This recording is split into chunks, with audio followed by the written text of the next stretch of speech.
is real people, because we're not replacing people with machines here, because you just can't. You can't do that with what we provide. Real food. And then we have a lot of marketing that goes under real food, which is the emphasis on the quality of our products, and real fast. Because we thought that is still an important component of this, that if people see that we're this wood-fired pizza cafe, whatever, people sit down. Because we don't look like a fast food place or a QSR, we don't want people to think that it's going to take a long time if they're in a hurry.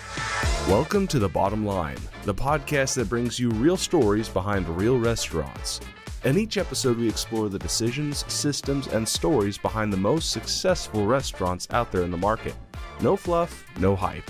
Just real operators, real challenges, and real advice from people who know how to get results. Let's get to the bottom line. Hi everyone, thanks for joining me today in the Bottom Line podcast.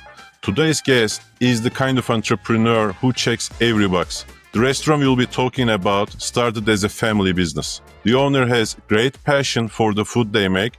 They brought a Neapolitan-style wood-fired pizza to their community 20 years ago, and their success reshaped the local food scene. What started as a single shop has grown into a thriving operation with 7 brick-and-mortar locations, many food trucks, and a passionate following. Today's guest is also an attorney, by the way. So he didn't stop at creating a very successful pizza brand, but he also launched a second brand, which is Moo Joe's. It's an ice cream brand that complements his original concept. And now he's doubling down on digital branding, working to tell his story and building a deeper connection with the communities that he serves. Today's guest is Ric Gruber Jr., and he's the driving force behind Billy Bricks and Moo Joe's. Thank you for joining me today, Ric. Thanks for having me. I watched many podcasts about you. You've done an amazing job telling your restaurant story. And Neapolitan pizza, 20 years ago, you brought it to Chicagoland, and in a city that's known for the deep dish pizza.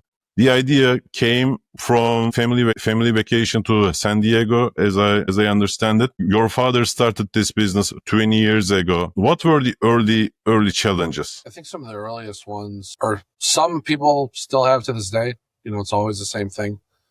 How you're going to pay for it, second mortgage on the house, those types of things to get started. And when you're coming up with something new and unique, that it's even harder for other people to understand how it's going to work, because it doesn't make a whole lot of sense when you're creating something totally new and you're entering a hostile pizza environment with something really unique. So in that sense, anything that's going to start something new or bring something new to an area, in addition to it being a restaurant business, it's always challenging to get it going, getting people on board and with just the idea of doing it, because of all the risk that's involved, financial and otherwise. But at the time, probably aside from those, because those aren't unique challenges, at that time, I think the most difficult challenge we had to overcome was actually getting the first oven here. So, now there are shops and companies all over the world and country that make these styles of ovens. And back then there just wasn't. So the biggest challenge that we had coming out of the gate was getting this unique style of cooking into our shop. So finding and sourcing that, having it built on site and getting someone to do that was certainly the biggest challenge, just like out of the gate. Everything else, challenging, but not unique. When the first restaurant opened, how did you tell the story? How did you tell the story of this type of a new pizza? How did you bring people in? And we are talking about 20 years ago, by the way. I'm just curious, I lived in Detroit for 6 years. Detroit has its own style of pizza, by the way. That's the pan pizza, the rectangle pan pizza. Know it very well. Yeah, and I freaking love it. There's a great place in Dearborn, Michigan. I don't remember their name, but as far as I understand, Chicago, people of Chicago, they are kind of fanatic about their own the deep dish pizza. Would that be correct? I think it's but I don't know. So if you're from here, that's really not your passion. It's something that we're very well known for, and it certainly is popular. But as pizza has become more a part of pop culture now, and I can't even explain what's happened with pizza as far as it's part of culture, and the spread of styles, it's everywhere now. And it's really cool to be in pizza. As people come to Chicago, that's what they know.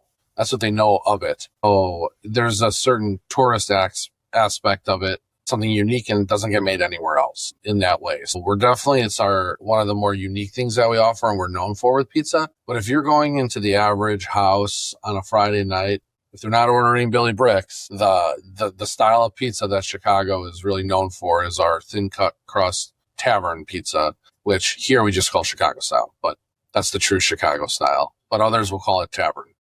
I got you. Which is the thin crust square cut pizza I grew up on before we started making this.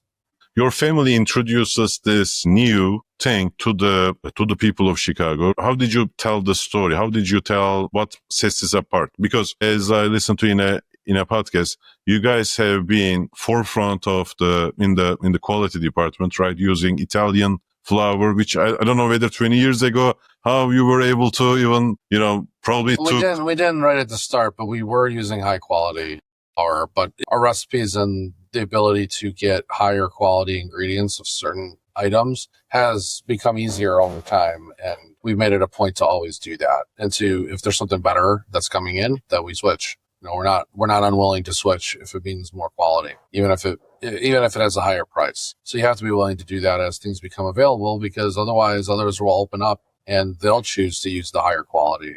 So I'd rather let other people open up and have them try to save their money and make an inferior product than, look down the road and say we can get by with what we've been doing. So you don't cut corners when it comes to your ingredients. You guys have been featured in all of the major pizza. Yeah. I mean, this is quite remarkable. Could you talk to us about the journey to get here? And do you want to talk about some of these awards? Yeah. So, I think the biggest change for us, yes, we've worked really hard to get our numbers to where they need to be to qualify or be considered to be a top brand, not just to have a lot of units. But, looking a few years back at applying for some of those awards, it was eye-opening in the sense of this is what they're looking for. These are the things that help you win these things. We should be working on them anyway. So it kind of gave us a target of, okay, these are the numbers we need to improve this and that. And a larger part of it is when they're considering brands to watch, it's not just your growth, your eye on growth, but also your tight your numbers are and, your sales, how your sales look. And then in addition to that, they do look a lot at your numbers with marketing and social media, because that's a big part of does this brand have legs? Can it grow? Is how much they do on that. And I think we've done just as good of a job as anybody, especially in pizza. I mean, there are some people out there that are really they've hit something, or when they were doing it, it was right on time with COVID, and they got massive followings, way bigger than ours. But if you're checking off the boxes of what you need to be doing, we're doing all of them. I think we're doing most of them pretty well, and things have steadily grown from there. So it definitely makes us somebody to follow as far as that goes too. We're not just someone to order from. We are someone to watch for other reasons. So, I think those things all combined, and we put a lot of emphasis and resources behind growing those parts of our business and a lot of that comes with people and processes. So, it wasn't free. And then even just the traffic that we drive to our websites is astonishing. When some of those publications put out their reports of the stats that come in from the major chains, the major franchise chains like a Domino's, what we are able to do per unit is with our marketing or our traffic is basically on par with any of them. And then as far as independents go, we're blowing them all out of the water when it comes to driving millions of views to our website. So and how are you achieving that?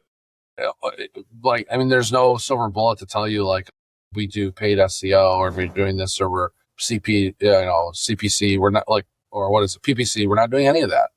It's all organic. Now there are things obviously that are best practices with like you said, you go to our website, we have a lot of pages. We have even ones that we don't put in the main header, but we got a lot of pages with a lot of good content, a lot of SEO. We're getting a lot of organic backlinks with the stuff that we're doing out there, whether those be local publications, national publications, podcasts like this one that create backlinks with content out there, driving people over to see what's going on here and looking at all this stuff. Now starting to embed some of these things like that right there are our YouTube videos, our shorts on describing parts of our menu. All those things kind of being put in there, in addition to like the Google My Business profiles being updated with how, Google is now including organic social as part of SEO. There's all those things kind of coming together. And I think it's just staying on top of, what you can do that are best practices in organic. Because I've always pushed that, even as an agency in my prior career.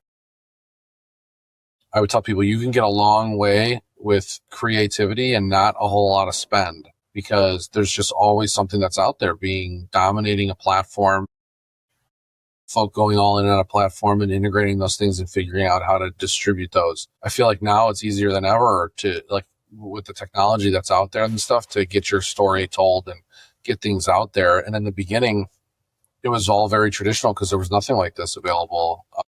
It was the story being on the menu cards, the story being included on the pizza boxes, telling the story when people would come in, and then trying to get as much, earned media as possible. And at that time, the earned media really I think it carried a lot more weight than it does sometimes now, because that's how you primarily received information then, was in your mailbox or on your TV or radio. And so we were able to get a lot of earned media at that time because what was happening was at our shop and what we were offering was really unique to the area. So we got a lot of nice local coverage early on. That's awesome. Thanks for telling us about what was the inspiration behind the menu.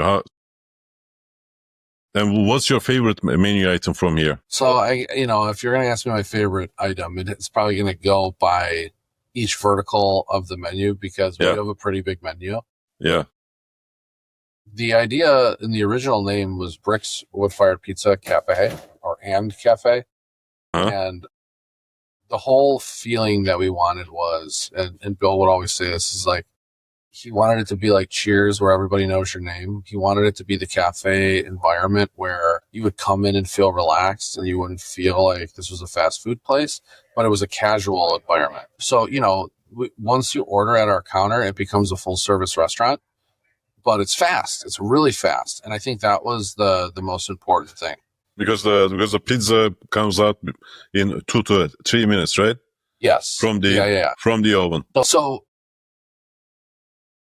as far as the menu goes, the cafe and atmosphere, pizza is generally a thing. If you look at a lot of pizzerias around the country, and even around here, they'll have like Mondays off, and a lot aren't open for lunch. On the East Coast, you'll see more open for lunch because they offer slices. And in a few other places, you'll see like they'll have a couple heroes, which is what you call them on the East Coast. Yeah. A couple heroes and slices. So they're open. But around here, pizzerias are generally not open at lunch because they didn't offer anything for that.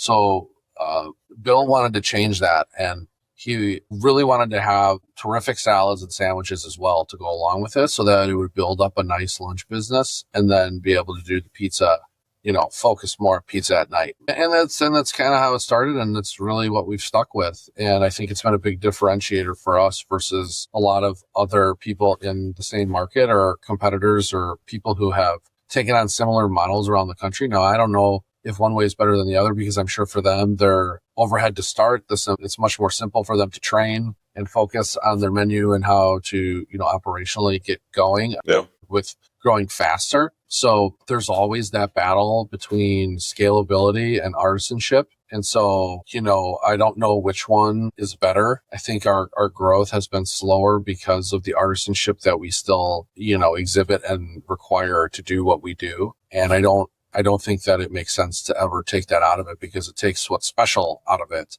even if that means growth, or faster growth. I think there will be a time where we figure out how to scale that faster, but that would take more significant infrastructure and investment in, more training facilities, programs, people to just do training. So it would have to coincide with a real investment to say, hey, we're going to open 10 stores this year. So as part of that investment, we are going to open up this facility and hire these people specifically just to train for those. You can't do it, say, oh, we're going to open up one this year, and then maybe we'll open up one next year and then one like that, and then still support that staff to be able to do that the right way, because, the training for this is not simple. I should say it's simple. It's not easy. Because it's not just one thing. It's multiple. It's multiple things. Because it's a cafe, right? At the end of it, it's not just a pizzeria. Correct. And this being the menu, you have appetizer, there's meatballs, dips, bruschettas, pizzas, of course. And we do everything in the one oven, in the wood-fired oven. Very impressive. The pastas, salads, and sandwiches, and desserts also. So it's a big menu. It's a big menu, but I guess that gives everyone an option, right?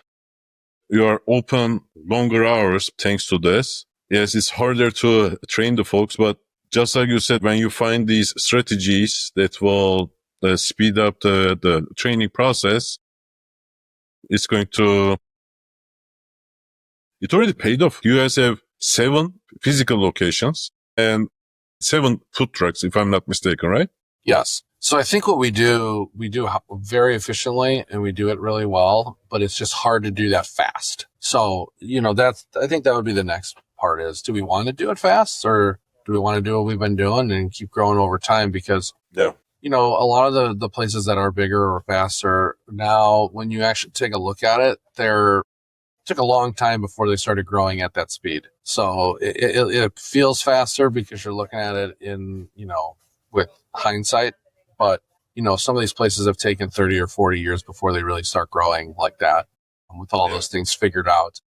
And others grow really, really fast, and then they also contract really, really fast. And I've seen a lot of that where there's a brand with legs, they get a big outside investment, they grow super fast, and it looks really exciting. But, you look at most of these franchisees and they'll have, leases on these buildings, and it will be however long that lease is, and then that's when they close. So it looks really good for 4 or 5 years. And then after that, you'll start seeing, we opened up 200 restaurants, and then, we're down to 60. Yeah. I think what happens is, so I worked in so many different industries, one of which was automotive. I've been to more than 25 manufacturing plants of some of the largest companies out there in the world. And when I talk about axle, I've been to the plant in Kentucky that makes in the car in front of us, or the stabilizer bar or what have you. Nobody cares other than me, I freaking love heavy duty manufacturing, but nobody else cares. But restaurants are different. When I was the operator for a super high-end steakhouse group, princes of Saudi Arabia were trying to get in the opening night in, say, Beverly Hills. Everybody is trying to be my best buddies. So it's very different. One is a multi-billion-dollar company that nobody cares about. The CEO, like the owner of Tata in India. If I told you this is the CEO of Tata, who cares? Yeah, okay, he's $100 billion. Fine. Good for him. But one is a celebrity chef or something. Now everybody's leaving everything aside and paying attention to that guy. Yeah. Restaurants have that kind of a pool for investments, and investor comes in and they give, here you go, $1 million, open up, 8 locations. And that's what they do. Without, I think, systems, processes, without really understanding what it means. They are just looking at money. There are several examples here in Miami. They are looking at, if I made $10 million from 4 restaurants, if I open 8 more, I'm going to make so much money. So I'm going to open them. But without systems, processes, every single, as you and me both know, anything and everything that can go wrong in a restaurant does go wrong, right? And like the more restaurants you have, the bigger of the more fire drills you are going to have. And then suddenly the quality in everything is going to suffer, because to the most part, a restaurant without systems, processes, like GMs and all the managers and the employees who are basically like glued together, everybody knows what they are supposed to do. Like when something happens, there is a playbook, if these conditions aren't met, then every single new thing that comes along is going to be pushed towards the owner. Oh, like chicken is out. The distributor said they don't have chicken. Suddenly, you're on the phone trying to bring in the stuff. If there's like a big festival or something, you're trying to not have that problem. Yeah, I think the big thing is, and this probably goes for anyone or for any business, is you got to decide what type of business you're building. Restaurants, it's very easy to open a restaurant and build yourself a job. It's really different if you're trying to build yourself a business, a real business, and a lifestyle. And I say lifestyle not to be relaxing, but what is it that you're trying to do income wise? What is it that you're trying to do time commitment wise? How well do you delegate the stress to a team that you've built that can handle all the things? Because it is, when you're at the top of the business, it's kind of silly to point fingers or complain because you're in charge. So if you don't like something, then you figure out how to not make that happen anymore. So anything that's ever driving me crazy, I only have myself to blame. So my feelings are still valid or frustrating, but I go, well, okay, dummy, you need to get over it and figure out how to not have that happen anymore. Like if I don't like doing something or don't want to be, it's taking away from the business because I'm spending too much time putting out this type of fire, I need to figure out who internally is the person that's responsible for putting those fires out now, or create a position or bring in a person that is going to take care of certain things that frees me up to do things like this. And to really strategically think, grow the brand. But, I will tell you, today is the first day in the last 2 weeks where I feel some real relief after a lot of fire extinguishing. I feel like Smokey the Bear. Smokey the Bear. And it's not minor stuff like the knob fell off this or this cooler's not working right. We had some major stuff that was going to create some serious cash expenditures, some of which were unexpected. And I think that's also one of the reasons why you do scale is that, we have a potential mechanical issue at a restaurant that's going to cost us a significant investment to fix. And it's one of our better restaurants. So it's like, how do you not? Is it the hood? No. We don't really have hoods because we just had the wood fire and direct flue. But Gotcha. it's, not completely unsexy, the HVAC. Yeah.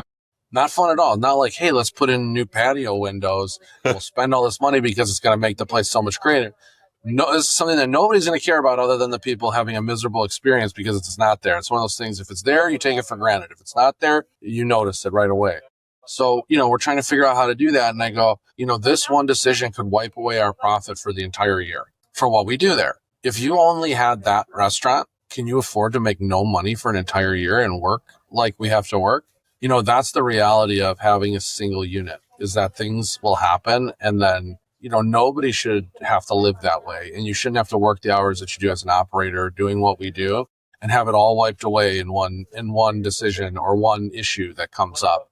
And so I think you insulate yourself from that type of financial ruin by having the additional, liabilities out there. And those, there's different assets out there working and creating income for you, because if it can go wrong, it will go wrong, and shit happens. So Shit happens. And I think the longer I go in this thing, the more my tolerance for that comes up or has grown. And I think that's one of the hardest things to develop without just experience. I don't know if anyone's just cut out for that, like right out of the gate. I'm sure there are some people who have no issue with it, but man, that's definitely been one of my personal biggest challenges, is taking that on. And I hate spending money, especially on stuff that, you're just like, really? Is this adding to the customer experience necessarily? Exactly, where I'm like, man, we're trying to build, and that money was going to go to, we had plans for this additional unit or this additional shop or raises or new benefits we want to offer. Yep. And now, what do we do with that line item that nobody was expecting? So you build in for that. You say, you put away for the rainy day. You don't always spend all your money. You don't drain accounts. There's people who do that too. So you have to be very fiscally conservative so you can have what you need when you need it to handle those types of things, knowing that they're going to happen. And I think having the multi-unit operation, yes, it creates the opportunity for more of those things to arise. But it also protects you when you can say, okay, I've had 2 stores this year that have had unexpected massive problems. And so we made next to nothing there this year. And we know whatever, it's going to bounce back next year when we don't have that on the books. My other 5 are making us money. And so we are where we usually are because we can plan for, hey, 1 to 2 places is going to have a problem every year. That's Something's right. going to happen. And then It's almost like a hedging correct. your bets. Correct. And that's how I see it and I think if you look at like my background, I think I have that sort of mentality or mindset only because I come from a different place where in a different training where I've seen this in very different types of business. Yeah. And I see this in very different types of businesses, and this is how it works. So I go, it's like natural law. The laws always apply. It doesn't matter if you're making widgets or if you're selling pizza. There are certain things and principles that are always in place for good business, for good finance, for good everything. And I think that's the one piece in the restaurant business that is often missing for people. And then the flip side of that is when they bring in the people who do have that knowledge or experience that bring in the money, they have a very different agenda, a very different set of priorities, and don't have necessarily the restaurant experience or the passion for the restaurant. They just want to make it into a chop shop and make as much money as fast as they can. And by doing that, you take the heart and soul out of a restaurant. And the problem with that is this isn't just selling something for utility. Restaurants are largely selling experience. And so if you take out that part of it, the passion and the heart, all you're doing is selling a commodity. And if that's the game you're in, it's a hard one because commodity is always fighting on price and price alone. So you're always fighting against yourself. You can't just, these guys that are the way that they operate out there, those larger chains that have really bad food. That's right. Money is they fight like a commodity. That's it. They're just who can go the lowest on their price and still make money on volume. And that's it. And think about Pizza Hut. Think about Pizza Hut. Up until when they started in like 1950s, and I'm really angry at them. I'm really super angry because growing up, I love Pizza Hut. I love the pan pizza. And in the 90s, so I'm from Turkey. When they first opened, beginning of 90s, when they first opened in Turkey, they were actually an upscale brand, if you can believe it. They were here too. They had full dining rooms. They had those really cool stained glass, I think that's what you would call them. They're more like a stained glass lights over all the tables. They had a salad bar, the salad buffet. Yeah. I mean, that's where you would go. And they also did stuff like if you got an A on your test, you came in and you got free pizza. Like it was engaging in the community. Like that was a place that you would go and have Friday night pizza night was at their restaurants. And what they did, they tried to compete with people who came in like Domino's who weren't going to be that. And they were just a commodity, and they tried to play down to compete with them because they were taking market share instead of saying, we're just going to stay elevated and elevate even further. So we're differentiated. And instead they went the cheap route and tried to make everything less expensive. And then, no one's going to pay a premium on a low quality product in that environment. And so, I mean, hindsight, like I'm sure when you're sitting in that room at that time, that decision probably made sense. It's at least where it was like a coin toss of we do this or we do this, and they chose this and it just didn't work. Well, that was a huge cultural shift, right, for those pizzerias. And I think most pizzerias went to the commodity business, and pizzerias were not places where you went to go sit down and have a meal. And then in Illinois, if you were a pizzeria, it was usually carryout or delivery, and that was it. There were these little hole-in-the-wall places, or the only other place you would get pizza is at like Italian restaurants where they also served pizza. Yeah, I got you. It was an Italian place, red and white checkered tablecloth. But you could get pizza, but really it was an Italian restaurant. And so to me, there's outside of New York where you had the pizza shop, where you had slice shops. That's pretty much the experience that I've noticed all around the country for pizza. And I think now it's become a huge shift in the experience. Now, there's still a lot of big players that are doing what they've always done in pizza, but it's a lot more independent focused now, local shop owners with dining experience that, really sets you apart from a lot of other places. And that experience varies greatly for different places. I mean, I don't think there's a more diverse vertical of food than pizza as far as the style. I 100% agree. You can get it, where you can get it, how the place it's in offers it. I mean, it's very, 100%. Very unique. So I think I'm mad at basically two groups of people. One is people who don't care what they eat. I work with a lot of burger and fried chicken places as well. You know, in my consulting business, I ran a upscale burger business as well, and I can't believe people are okay with eating like frozen patty burgers, for example, and the equivalent of that on the pizza. Is there anything that these folks won't be eating? So frozen patty burger is $. A real burger is 15. Why do you not taste the difference? And then the restaurateurs who basically, like what Pizza Hut has done, is it really cheese or cheese product? Cheese, what is it? Dough is frozen. Why are they in the business? Why are these people eating that product? And why are these people serving that product? Why? And the difference is $3 in between? I think the real difference has been consumer education. I think now hopefully we see a bigger, it's definitely not a majority, but there is a movement of more people on both sides of, I guess in the United States, we have to say this, on both sides of the aisle, because a lot of things, how health becomes political is crazy to me. Like if it's health related, it doesn't matter who you vote for.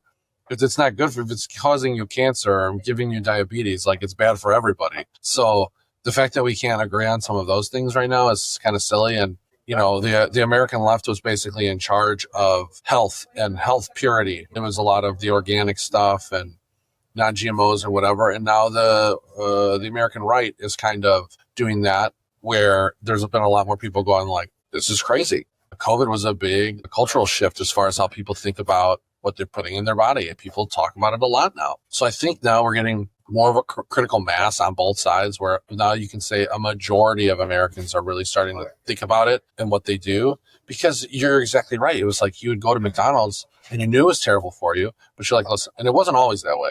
But you're like, I know it's bad for me, but it's really cheap and it's really fast. Well, now quarter pounder is fresh.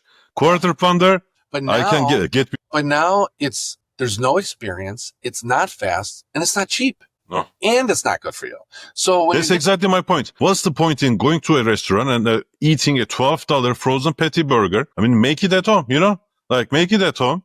$4 is going to be like $3 will be the cost to you. Like, why would you even eat a frozen patty burger? I think things like this, these podcasts, the internet, social media is all things that are helping get this type of conversation going with people, where they go, yeah, I guess that is true. Because before it would be the big players that control the narrative completely because they're the ones with all the money for marketing. But independents can now compete because of social media with getting word out there of like, hey, and I'd say a really good example is my buddy who owns Fry the Coop. He's been doing all beef tallow frying from the very beginning when he started in 2017. So that was not popular then. But his idea was, when he started, I wanted to make the original 57 recipe, McDonald's recipe of the fries, because they had the best fries until they mucked it up. And so he wanted to figure out what that was, and they used beef tallow. So he researched that and was like, why wouldn't I use this? So he's always been beating that drum about, we use 100% beef tallow, 100% beef tallow, no seed oils. He couldn't get that message of why that matters, or even let people know that was happening, unless they were standing right in front of him there and he was telling every single person, like you can today. And so I 100% agree with you. Yeah. Now, what was it? Five Guys? Was it Five Guys or Steak and Shake or one of those bigger brands out there? National franchises sat down with Bobby Kennedy and said, we're going beef tallow. Going, 6 years ago, that was unthinkable that anyone would be just offering to do that. And why? Who knows? But, that's beyond me. But it's just funny to see a friend of mine for the last 7 years beat this drum about this and get a lot of people that go to him because they understood and appreciated that.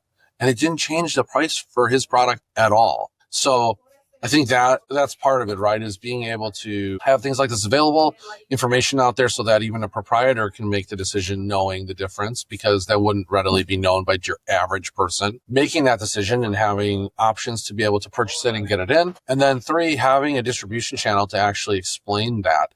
And I think that was, so when we, like every few years or so, we come up with a new campaign to go whatever where our focus is right now. A few years ago, maybe 5 or 6 years ago, I can't even remember. our big focus was wood-fired, family-inspired. And we wanted everyone to remember that, number one, we cook everything in a wood-fired oven. And number two, that this is a family business. Despite how big we were growing, we didn't want people to go, oh, is this a franchise? Is this this? Is this that? And I said, no.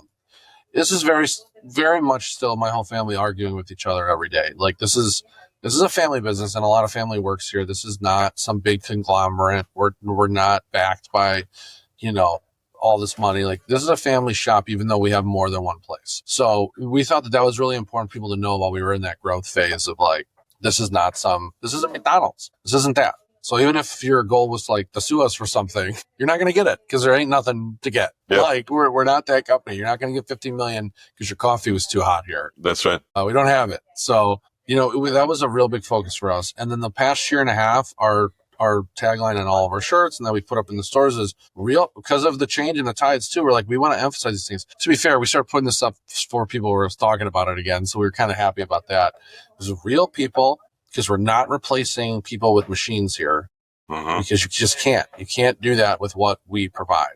Real food. And then we have a lot of marketing that goes under real food, which is the emphasis on the quality of our products, and real fast. Because we thought that is still an important component of this, that if people see that we're this wood-fired pizza cafe, whatever, people sit down. Because we don't look like a fast food place or a QSR, we don't want people to think that it's going to take a long time if they're in a hurry. Because it doesn't have to. You can come in and stay as long as you'd like, but they have to know that they will have their full meal cooked fresh in front of them, and they'll be ordered out the door in under 10 minutes. I mean, we are significantly faster. If you ordered 2 pizzas, 2 salads, 2 sandwiches, and a pasta, we'd have you out of here faster than you'd get one order done at Five Guys. That's amazing. That's amazing. That was a real important part of us, and reminding, and then you try to tie that into the training materials you have internally. Hey guys, let's not forget, just because we're reopened for business internally because COVID's over and we are used to having these long times on curbside because they got to get here plus delivery, those days of 20, 30 minute ticket times are over. We're back to business where if somebody's in here, dine in and carry out, priority over pickup and delivery, and that has to be under 10 minutes. And it's very easy to accomplish as long as you know those priorities because of how hot our ovens are. So, doing that, I think was a get back to basics tagline for us of this is what we're emphasizing. I love it. I post all the time on LinkedIn. I write a lot about this stuff, back to basics. Is there any area for improvement in the operations in terms of systems, processes, in these podcasts to basically thank for our guests' time? They usually ask me a question, and if it's in my purview to... So here's the start of my list, and then how far down can I roll that? Can I roll it out? I think if you're really good at what we do in this business, the answer to always is that there's a lot. There's a lot. You don't want, to me, I don't like to overdo it because I say we don't want to bite off more than we can chew. We'll have this whole list of issues. We'll figure out potential solutions, and then we prioritize which ones we're going to take action on based on, can this one get done in a week? Which one is a month? Which one is going to be 3 months? And you have to prioritize that way. Otherwise, it's overwhelming for any team. So I think having that and realistic expectations on timelines to get stuff done requires patience from leadership to say we're looking for long-term improvements, and, so having short-term thinking doesn't really help your team. It just puts stress because you can only do so much. And guess what? If we have a project timeline and then all of a sudden we have a major fire to put out, well, that's going to take precedent for a couple of days, and it sets you a little bit back. But it's like, well, what is the alternative? That we have 10 more people here, so that way, anytime something that we can't expect comes up, we don't get off track by a couple of days. And guess what? Nobody's keeping score of how fast we got some change done that nobody else cared about, So it's having those type of priorities or mentality around it, and knowing that we are always trying to be our best. We are always willing to improve and innovate. We are always moving the ball forward, but not reinventing the wheel on everything. Some stuff just works, so you can leave it alone. There's other stuff where we've now, if you talk to Sean and know Sean, obviously everything about Ovation and using that survey app. We started putting that in place, and I have been blown away by the feedback we've gotten from guests. Mostly positive, some negative, and some really, really helpful, where it's just alerting us to stuff that is probably falling through the cracks. And it's like, okay, this is a re-emphasis here on training. And it's, again, not a huge failure of a system. It's like we have the whole system, but clearly Something the has checklist fallen. isn't being followed, because if it was, we wouldn't be getting this feedback regularly. So we have the system in place, but we needed the checks and balances to be able to enforce it, or at least get the feedback to know that something wasn't, our standards set, the system's in place, but if someone's not following that it's worth nothing. So having that to hear that, 3 days in a row, something was missing from a bathroom that should have been there when the guests went to go use it. And they politely just letting us know, oh, hey, this one's really low on hand towels, or that one's out of soap. Like, not a huge deal. It's not like they're not going to come back for that, but it's also a big deal. Yeah, because it is part of the checklist. And it's part of the somebody customer's overall experience, and we shouldn't be being told. So if somebody's checking it off every day that they check the bathroom and those things are missing, I go, what were you checking exactly? So maybe we need to re-emphasize the silliness of do a 10-minute training of what's important in the bathroom. So, it's little stuff like that. And again, I wasn't looking to find something like Ovation, but it was a solution that people that I really respect that are running really good restaurants have in place and say has been great for them. So, those are peer recommendations and not something I saw online. Like, these are my just buddies just telling me like, oh no, we use this. It's great. And it has been great. So, finding tools to make those things simpler and being able to monitor more remotely is hugely important in today's world. That's right. Especially if you have more than one unit. And if you want to have more than one unit, you have to have this type of stuff, because you're not going to be able to get everywhere every day. And you don't want to. I like that I can run my restaurant for a week when I'm not if I'm in Florida. At the same time, think of, there's back of house, front of the house. You have 7 units and 7 food trucks, 14, right? Uh-huh. So the restaurants have back of house, front of the house. So 14 facades, 7 food trucks, say maybe 3 of them are running all the time. You have 17 facades that you need to be, and also the paper world, the world that, right. Invoices are paid, payroll is done, people are, time clocking in and out. Yeah. So I compliant. I saw a lot of those things as becoming very overwhelming for us as we continued to grow. And my dad was a little more old school, not because he was resistant, because he definitely was open to implementing changes and technology. I think some of it was just a little fear on his part of, hey, if I'm the one who's in charge of this, I might have a little issue because I'm older. I think there was a fear of it in the sense of, I hope I don't screw it up if I'm having to operate it. But he definitely wasn't resistant to its implementation for any other reason other than potentially that. But he's really been open to adapting it and adopting these things. And I think that has been a huge relief for us. So we also use MarginEdge. Yeah. And that I love MarginEdge. I had a podcast with their people. I love it. Yeah, and I know we don't use it to its full potential, but we use a ton of what they have. But the biggest thing for us was the remote accounting stuff. Yes, for our menu, recipes, costing, and food, like all that type of stuff. Something that used to take me 6 to 8 weeks at the end of every quarter or year when we would look at product mix and all that. I mean, we couldn't do it as frequently as we should because of how much time it took to do everything manually. So now the fact that like my operations team was sitting there with a guy and we're laughing, we're like, hey, we got to run some numbers on this stuff. And he literally hit a button and it all printed. And we're like, oh my God, remember how we used to have to do this? So I know, the speed to lead and the speed to be able to change those things is incredible. That information getting flagged when a product goes up, down, all that kind of stuff. So we can reach out and go, hey, what's going on with this to one of our vendors? And then we'll actually get the information we need and know it's temporary or it's permanent or this is not coming anymore. You just flag to more things quicker. And on top of it, our accounting team works remotely. And so we were having to manually collect paperwork, run it around, drop it off at their office. It was putting them behind too, because they were waiting on us.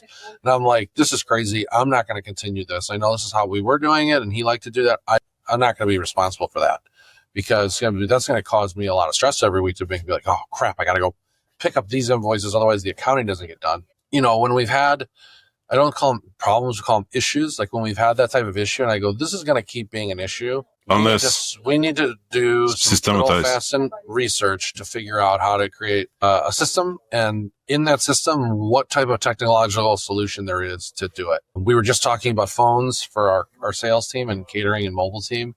We have a third party that we use called Sideline, but they got rid of their enterprise solution. So we can't have multiple phone numbers or multiple team members use it. And that was really frustrating. So I'm like, okay, here's my criteria. Here's all the things that I need. This is what we need it for. Here's all my check boxes. And I need to be able to port the number to this new solution because I don't want to lose the number that everyone's calling and all this materials out there. And I put it into ChatGPT and it gave me like a full report, a rundown. It gave me a grid with pluses and minuses, pros, cons, pricing, all the things, and it said, and I also asked it, and I said, don't stand on the fence. I want a real recommendation and you need to tell me what to do. And it said, our recommendation for you is to pick this one. It's the best fit and here's why. And I go, it's incredible. So, again, that is something that 20 years ago, thinking about using something like ChatGPT to help you. 4 years ago. Well, 3 years ago, maybe 2 years ago. You got to take it. Yeah. 20 years ago, there wasn't even a smartphone. Yeah. So to plan your business for things like this, and 20 years in relative to time is a very small period of time.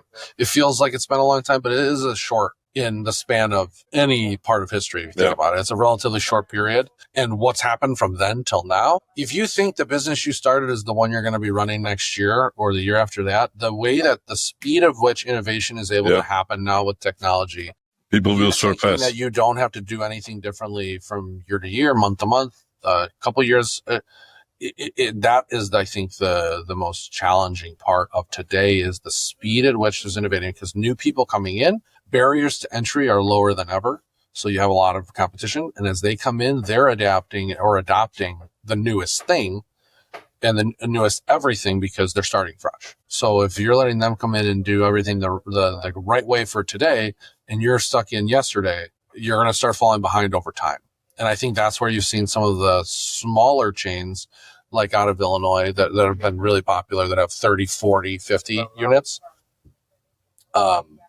struggle because they've been slow to adapt or adopt these other things, probably because of the money and the infrastructure and whatever. Domino's, they're not a pizza company. They're a technology company. That's right. Delivery is there. They have the best app and they have the best back-end technology system ever. Like there's just, if I could give that experience to my customers and guarantee it, they're a logistics company and they're a technology company. Like the pizza is just like an afterthought, obviously, because it sucks. But they do the best at getting it to you in exactly the way that they promised. So, it depends on the way that you look at it. And so I would say today, that's probably the speed at which stuff is changing and adopts and is out, launched. And, now YouTube is doing this with their algorithm. They're not doing that. And then Google's playing this game. You have to be full time. And that's what I love that stuff. So for me, I enjoy doing that. That's my background and where I come from. Improvements, huh?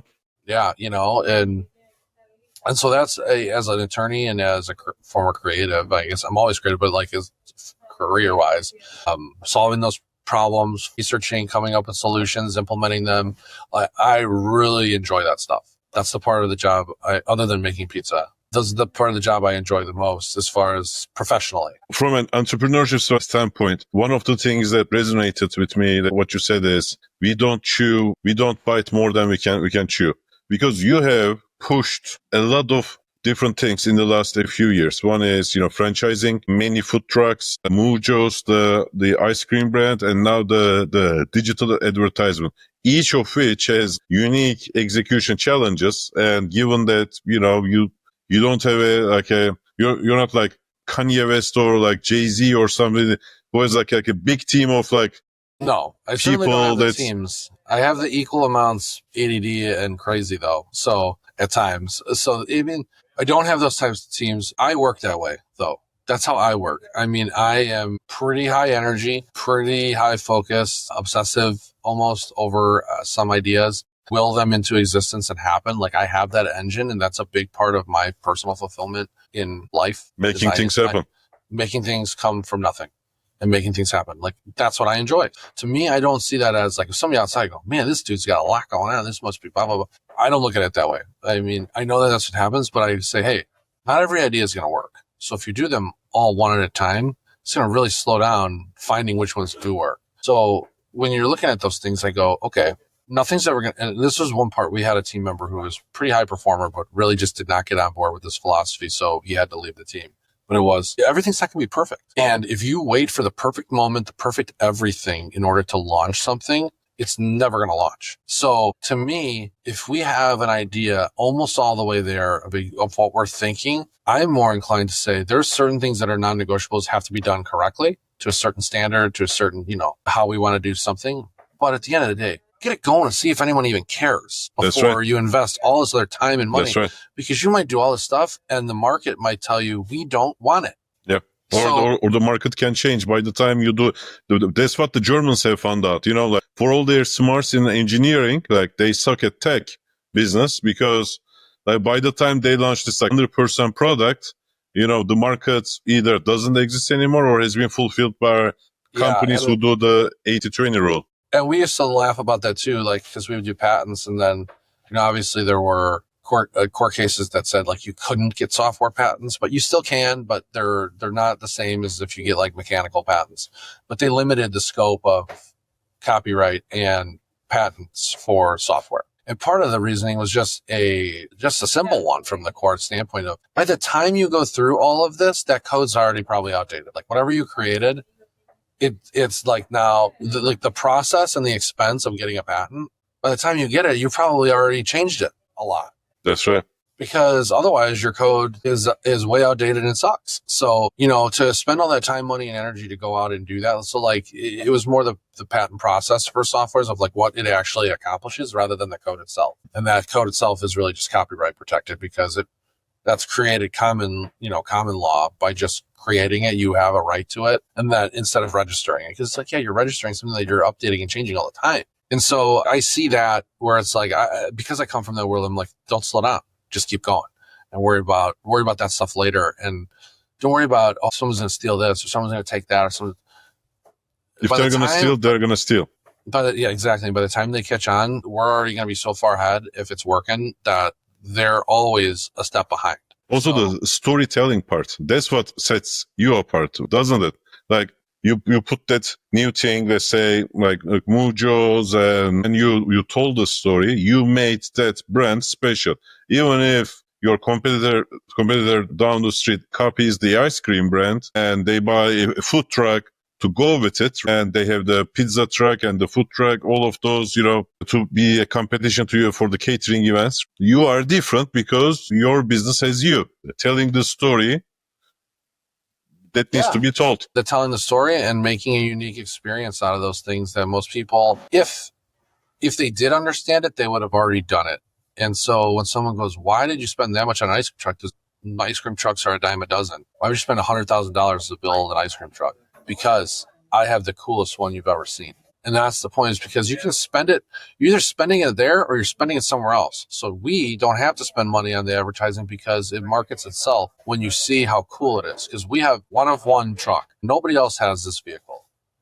And when we pull up, it's a story people can tell. It's a picture they want to take. It's an experience that's one of a kind. Yeah. And not only are we telling you, but then it helps our salespeople too, as they're trying to, explain to people and they go, oh, you have to have it. It makes it easy for them. They believe it 100% when they say that. It's not salesmanship. They're just telling them the truth. What we're going to provide your guests at your event is going to be something they're going to be talking about for a long time.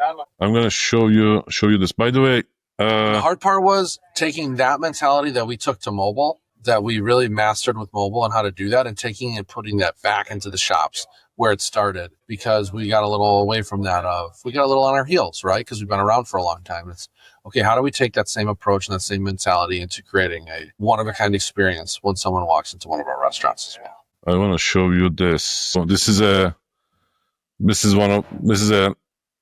expensive as hell build that we opened this restaurant a few years ago. So this is a $2 million. No, 2 million. I don't remember. This whole thing was $15 million built. This light column, I guess I picked the wrong picture. Yeah, light column. Do you see this? Uh-huh. This is basically 3-story LED light column that goes, and there is top of it. And the bar is the first thing that greets you. Easy stuff happens in this bar. Just you said, you need to create something of a unique experience. People come in. There's 75 people at the bar. There's a DJ. The lights show from this. This is a restaurant I opened in Vegas. I built and the operation team opened. That was part of my responsibility at the time. Let me show you this I think somewhat sums it up. We opened it at 2022. Okay. There we go. Go away. Advertisement, go away. All right. Okay. I think you get the gist. So, I think these like unique experiences are what sets our industry. If you click on that, click on the Moo Joes that you got up top there. The tab, the Moo Joes. Yeah. Yeah. Yeah. Yeah. If you go to the gallery, there's a gallery at the top. Yeah. And you see this, you go, who else is doing this? Who else has an ice cream parlor that they bring to you inside of a 1958 Ford F-350? Look at that experience. So yes, you can go and play someplace and serve pretty good ice cream to somebody. But look at that. Everyone sees that pull up and they're like, what is this? 100%. This is a whole experience. Look at that. There we go. How cool is that? That's actually me inside of there. Yeah. And you love this stuff. I do love it because it's just like you're seeing it on people's face. When someone says, "Oh, I think we need another one," and they want to motivate me to spend all the money to build another one, and I got to go out, right? I got to be in there, and I'm like, okay, people do love this. Like this, I can see this. You can feel that you've done something right. And then there's one of our pizza trucks behind the ice cream truck too. This is some tractor. Yeah. And that one's our least visible one, even though it's all glass. The way that we did split those windows, we would never do again. But we have one that are all glass panels, top to bottom, side to side. There's Bill, loving it. He's an ice cream freak. So this was he loved this whole deal with the ice cream. I'm sure he's superbly proud of you. Yeah, he is. Look at that. Who doesn't like ice cream? And the real idea of it, obviously it's a passion thing for Bill. It's his favorite thing other than pizza is ice cream. But the biggest thing was that we were doing so many events and going all these places and I'm pulling up or I'm showing up there and an ice cream truck was pulling behind us at every single event. And I'm like, we're already booking with these people. They're already talking to us. They're already working with us. And these ice cream trucks stink. And they would come up and go, you guys want ice cream? We'll take pizzas if you want to swap. And I'm like, no, thank you. That's how gross they were. Prepackaged and this. And I'm like, nah, I'm good. I don't really, whatever. I go, I think if we got these people on the phone or they're reaching out to book us and they haven't already made their whole plan, and we say, by the way, we have the most unique truck and the best ice cream. Would you like to add that to your package? That makes everybody's life simpler. And it's a no-brainer because we got better experience with the vehicle. You only have to deal with one operational team and you have really great ice cream. That's, to me, seemed like a no-brainer if I'm them. And oh, by the way, if you book two together, we'll give you a slight discount on the ice cream truck. So they're saving money, better experience, great product, one team to work with and pay. They're really seamless. And I think last year we did, I don't know, I put the stat up there. I think we did like 125 events or something like that with ice cream in its first full season. Yeah. Those are private bookings. And I think this year we have somewhere between like 50 to 70 weddings that booked the ice cream truck along with our catering. So I guess, we were right. But again, it's one of those things where you said, oh, you got all these things you listed that you said I could see you have going on. Well, a few of those things have already kind of been put on the back burner to the wayside because they didn't work. So it's like we don't spend a lot of time dwelling on the ones that didn't work out exactly how we thought, but we did give them a shot. And some of it is, okay, it didn't work now, but it doesn't mean that we won't go back to it later. It's just, we learned from it. It wasn't the right timing. We got other stuff that is working. Let's keep pushing that button, that success button on those things we found that worked. And then let's revisit these other ones later because it might not have been a bad idea. It was just bad timing or bad execution on our part. And because we had lessons to learn from something that failed. At the same time, not every idea is going to work, but without trying, you won't get to where you need to go. Yeah. We don't spend a lot of time talking about, if we kill something, we kill an idea or put it something that we were working on to rest. We all kind of look at each other like, it feels like a natural end to this. I feel like, should we put this away and let it die? And everyone is kind of, if everyone's kind of like, yeah, I think we should didn't really work out. If they're trying to be nice, but I'm like, done. Like, we don't need to talk about it anymore. I'm not going to lose sleep over it after, the only thing that I lose sleep over is when there's an idea that we didn't try that I thought could work. And if I see it pop up somewhere else, I'm like, it happens. That's the only thing that keeps me up at night. Not making a decision and having it be a bad one and go, oh, wish we didn't do that. But we tried it. So that's more than most people will do. I agree. Let me know if you have any questions for me. No. Not today. Is there anything you would like to add? I think we covered a lot of ground. It's just that we still have aspirations. Like you can see, we've got a nice little cluster there of stores. We'd really like to get a few more around some of the ones that are more isolated, because we've figured out quite a bit about how to create operational efficiencies when you create like more of a territory. And so we are looking more up in the northern area for 1 to 2 more stores, or at least one more store, and then putting trucks that are just based up there. And then going further west or south or wherever. But so we have areas we have our eye very squarely on, and it's going to be based on opportunity and timing, which one gets the resources first to grow. And some of it could be a person, right? Like if we find the right person to join the team that is more rooted in a certain area and we have that going, I'll be like, okay, let's, we're going to lead this charge up here. So, we're definitely growing. And then we're going to get back to a place where we're looking to grow out of state as well again, with operational partners or franchisees out of state. That's the one thing that we learned. It's like, we're not going to have franchisees in our own market. We will help them open up elsewhere so they don't feel like they're always competing with us. Competing, I guess. Yeah. There was a lot of that where it was, they felt like, people were obviously coming to us for more than them because they know us and we have our corporate office here and our whole team here.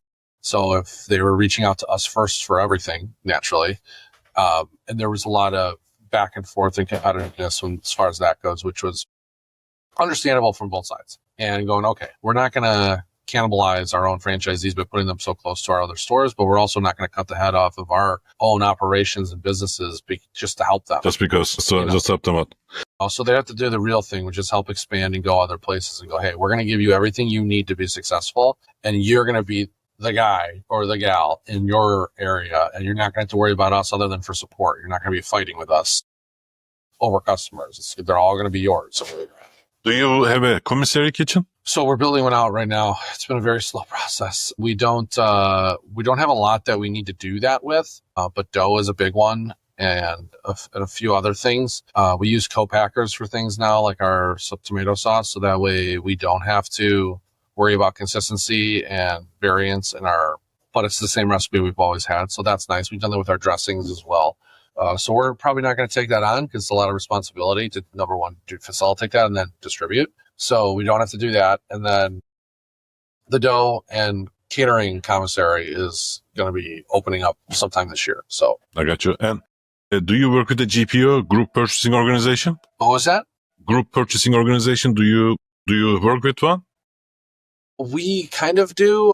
We have one program that we work with, but they don't cover all of our products. They cover quite a few of them that goes through, through Greco and Cisco, which is like an outside, it's called Buyer's Edge. So we work with them, but they don't cover every one of our products.